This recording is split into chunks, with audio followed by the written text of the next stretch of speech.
Il y a un nuage, comme un nuage dans un tableau.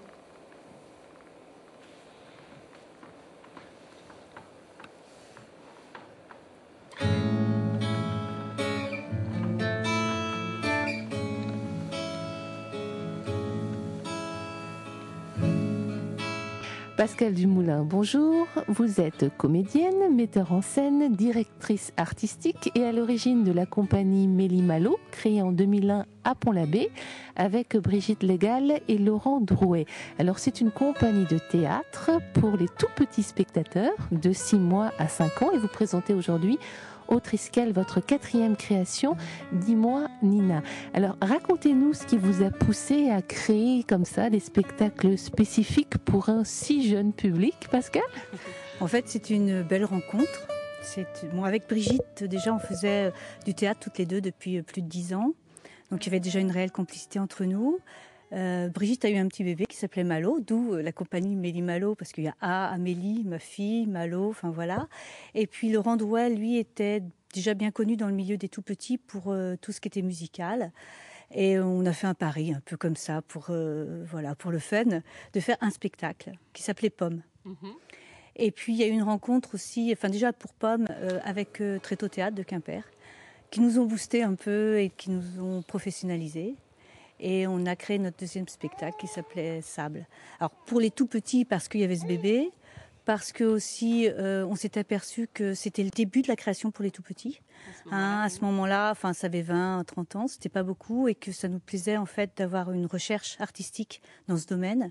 C'était à ce moment-là aussi qu'on s'est aperçu que le bébé, c'était une personne. Enfin, on s'en était aperçu depuis 1980 avec Dolto, mais il y avait plein de découvertes scientifiques sur le bébé. Alors justement, vous prenez pour référence Françoise Dolto et Donald Winnicott aussi, qui sont en fait des spécialistes de la petite enfance, à la fois pédiatres et psychanalystes.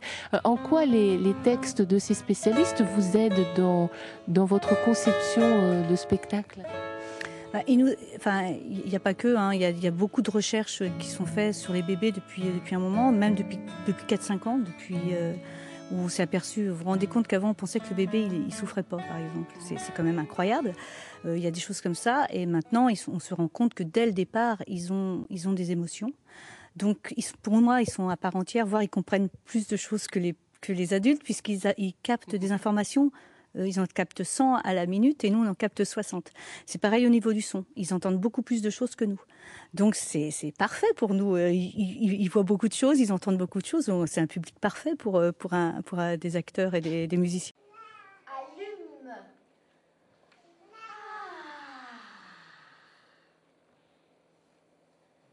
B. Et comment vous travaillez concrètement ? Parce que vous ne pouvez pas vous appuyer sur un texte écrit comme dans une pièce de théâtre classique. En plus, vous créez tout du début à la fin, de la conception jusqu'ensuite au décor qu'on voit derrière vous, à la création son. Vous travaillez comment ? À partir de quoi ? De votre propre imaginaire ? Bien sûr, je pense que comme tous les artistes, on puise en nous, mais on puise aussi autour de nous. Par exemple, Hop là, ça tourne. L'idée m'est venue parce que je devenais grand-mère. Et à cette question, je me suis dit, qu'est-ce que c'est qu'être grand-mère ? C'est sans doute la transmission. C'est en tous les cas pas l'éducation. Donc, je vais faire un spectacle autour de ça.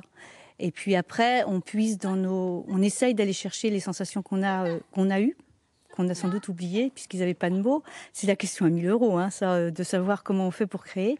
Mais on prend en compte ce qui se passe autour de nous, et puis après, on laisse passer l'imaginaire, et puis peut-être l'inconscient aussi. Il y a des choses qui nous échappent dans la création, beaucoup même. On s'en aperçoit après, des fois. Et pour Dis-moi Nina, qui est donc votre 4e spectacle, vous nous expliquiez tout à l'heure que c'était la première fois qu'il y avait du dialogue, c'est ça ? Alors que pour Pomme, Sable ou Hop là ça tourne, il n'y en avait pas. Non, parce qu'on a voulu travailler sur le langage. Donc évidemment qu'on voulait mettre du son. Le langage, parce que cette petite fille qui nous avait inspiré pour Hop là ça tourne, et puis il y avait un autre bébé qui était arrivé en même temps qui s'appelle Milo, elle s'est mise à parler. Et nous, en tant que grands-parents, on avait le temps de regarder comment elle faisait pour apprendre à parler, ce qui est énorme. C'était vraiment beaucoup de travail. Et nous, on était un peu subjugués. À travers la maison, on était avec notre micro pour essayer de l'enregistrer. D'ailleurs, elle est dans la bande-son. Et les deux bébés. Et puis, on s'est amusé à travailler les sons. On a enregistré aussi dans des crèches à Brest. Et puis on a travaillé sur des comptines. Et puis le spectacle s'est monté comme ça. On a fait aussi le pari en même temps de proposer de la poésie, puisque c'était pour nous le langage parfait. Et puis on a donc mis des haïkus, parce que c'est des petits poèmes, on a pensé que c'était assez adapté pour eux. Et donc dans le spectacle, il y a 5 ou 6 haïkus comme ça qui sont glissés dans nos dialogues. Nos dialogues, ils sont nourris de sons de bébés en fait. Mais on voulait pas parler bébé parce qu'on est des adultes. Donc on a mis des sons, des beubeux, des peupeux, des meumeux, mais tout calé dans un autre dialogue que des fois les adultes ne perçoivent pas. Par contre, les bébés les perçoivent. Et vous allez voir si vous écoutez, et il y a de l'écho en fait. Nous, quand on joue, eux ils perçoivent et ils nous répondent. Et ça, c'est magique. Mais votre public est composé à la fois de bébés de 6 mois, mais aussi de plus jeunes enfants jusqu'à 4-5 ans. Comment faites-vous pour concilier les attentes spécifiques qui sont forcément pas les mêmes entre un jeune bébé et un jeune enfant ? Alors, il y a plusieurs en fait niveaux de lecture dans nos spectacles. Il y a toujours, on fait des spectacles pour les 8 mois, 5 ans, mais on sait aussi qu'ils sont captifs par les parents. Les parents viennent avec eux, donc on donne aussi à voir aux adultes, aux enfants de 4-5 ans et aux bébés. Il y a plusieurs lectures et on fonctionne toujours comme ça lorsqu'on crée un spectacle, nous en tous les cas, pour les tout petits. Voilà, d'où l'importance aussi de la place de l'adulte accompagnateur qui a aussi toute sa place pour ensuite en reparler avec l'enfant éventuellement. Il est indispensable, d'abord pour l'amener, le bébé, mais aussi parce qu'il est rassurant.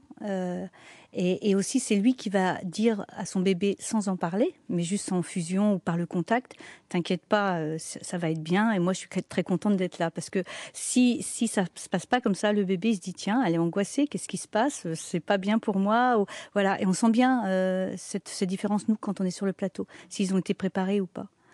Voilà. Après, en parler avec lui, c'est bien, mais pour moi, c'est pas indispensable parce que comme ils voient pas la même chose que vous, vous allez peut-être tomber à côté et surtout pas commenter pendant le spectacle. Nous, on préfère les laisser qui rêvent tout seuls. Ils sont grandement capables. Vous inquiétez pas. Voilà. Donc c'est le rêve aussi d'Andy Moinina. Pascal Dumoulin, merci beaucoup. On va vous laisser vous préparer et place au spectacle pour les plus petits. Merci. Merci beaucoup à vous. Ro. Ro, tantacha. Chami pataro. Ro, brûla patacha. C'est ça.